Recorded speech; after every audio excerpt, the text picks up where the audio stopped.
after working on this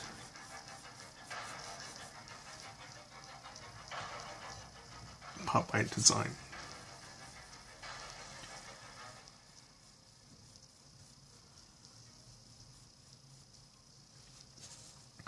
You know, when I worked on the other wheel,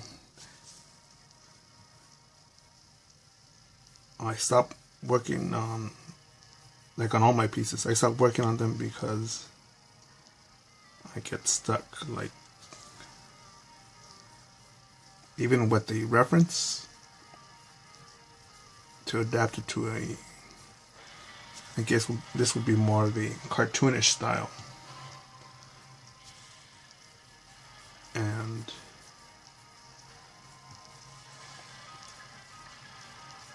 I tend to walk away from pieces or just put them away, put them on the side, so I could work on another one.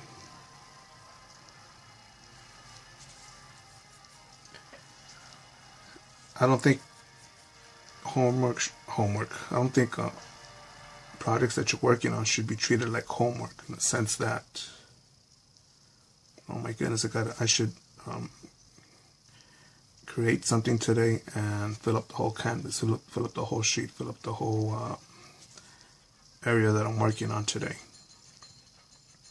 Yes, there are deadlines. There are. But if there's no deadline, and you know that you could do something better, then do that. Don't rush it, because it'll show in the work. I believe so. Generally speaking, there are people that work fast and create amazing pieces, and I think that's awesome. But if you can do that, do it. But if not, if you need to plan out certain things and reference other stuff too, so you can make something look better, do it.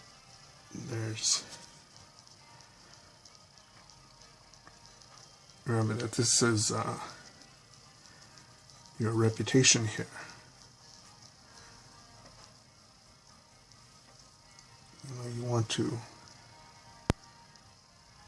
You want the work to speak for itself when you're not there. If it hangs in a gallery, if it's on in an ad, if it's in your own tattoo studio, if it's on your living room wall, if it's in especially if it's in someone else's living room wall.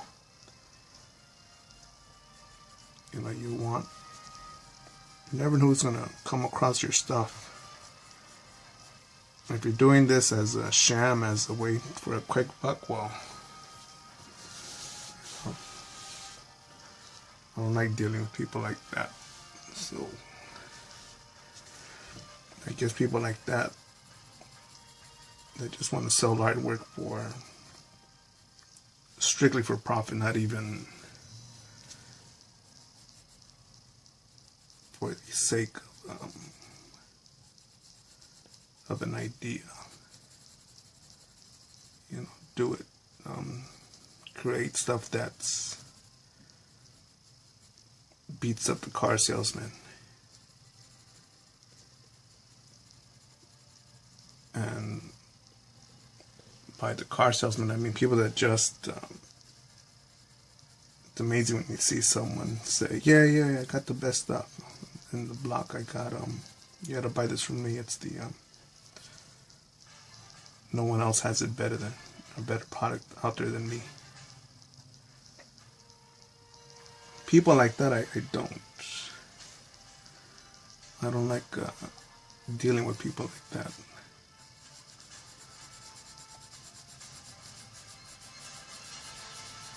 Even my artwork, it's not the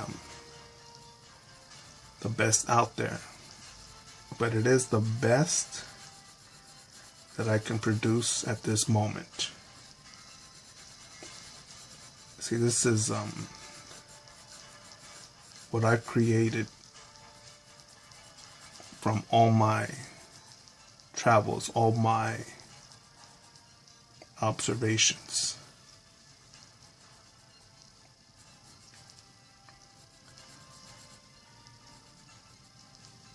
It's amazing how many drawings are out there. It's,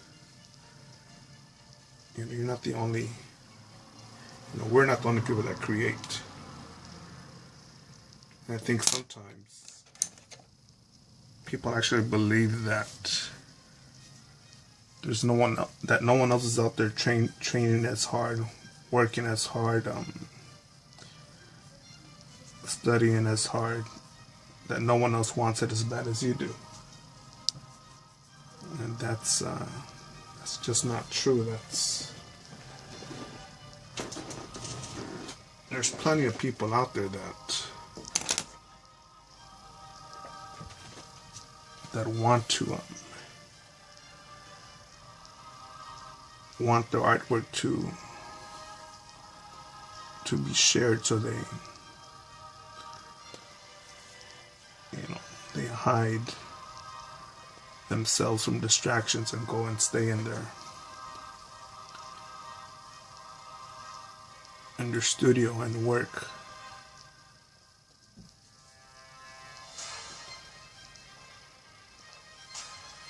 And that's one way to get things done.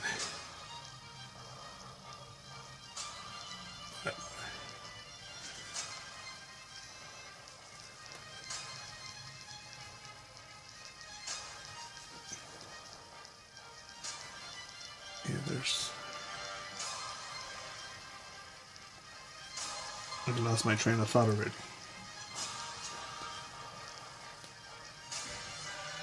But keep drawing attention to detail. You're tired.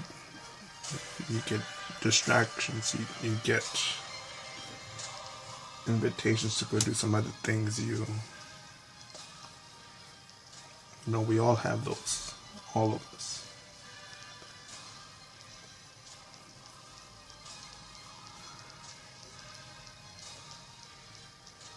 I have a friend who, then again, if that's really a friend. I know this dude that just sees my work and sees what I'm doing, and he's like, if I had time, I would do the same thing that you are doing. And I tell him, it's like, dude, you're sounding like a bitch. I don't mean that in a sexist way, because not all women are bitches, and not all bitches are men. I mean, not all bitches are just women. It's like,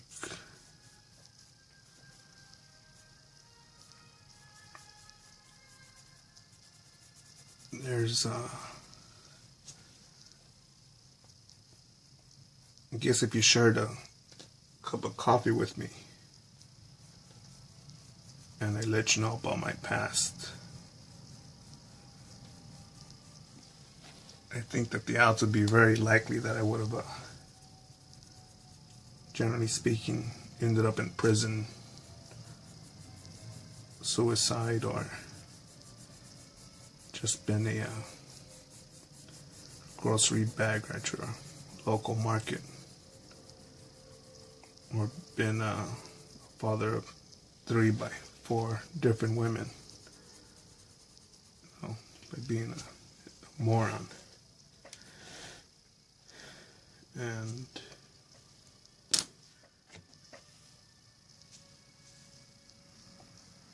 there's no it's a choice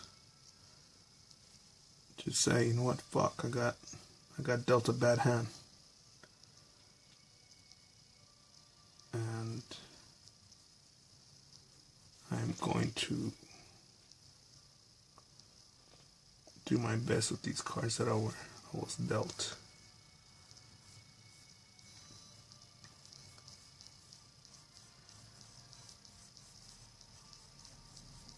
think I know. There's a friend of mine who,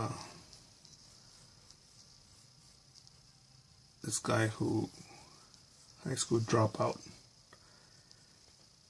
and he's a cool guy. And you wouldn't think he would have accomplished what he has had, and what he continues to do, because he was a high school dropout. And he didn't quit. He was a delivery guy for a while, and then put it all on a business, and he's doing pretty good. But he didn't make an excuse of, the white man's keeping me down. I was born without rich parents. I was born without love. All those things that you hate or make you feel pain or sad, use them. Tell yourself, I'm not gonna feel this shit anymore, because I'm too busy drawing. I am too busy creating. I am too busy working on myself. I'm too busy improving myself. And if I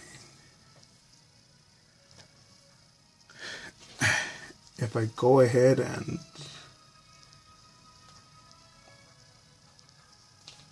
and become that piece of shit that everyone's telling me that I am,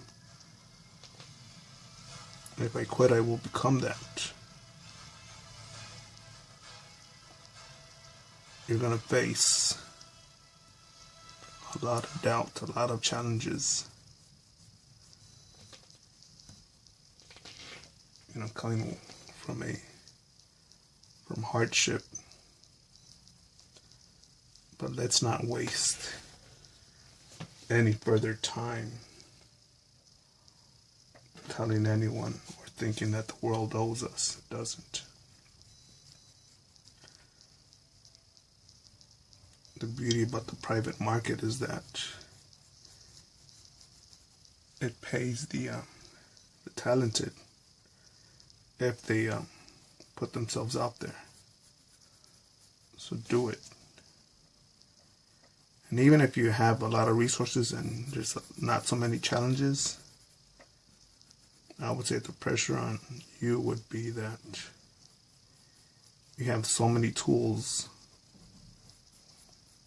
If you could afford the colors that I can, the canvases that I can't, the angled drawing table. If you can afford all that stuff, or get that stuff, or have access to it, use it. Don't be distracted by it. Hey buddy, let's go out. Let's go out and burn money.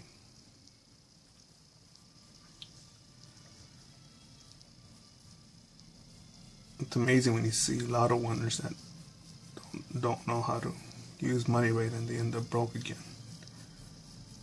And I feel like that's a lot of people. There's so much talent out there. So much. Please keep going. I don't like seeing people that are struggling when I know that they could overcome it.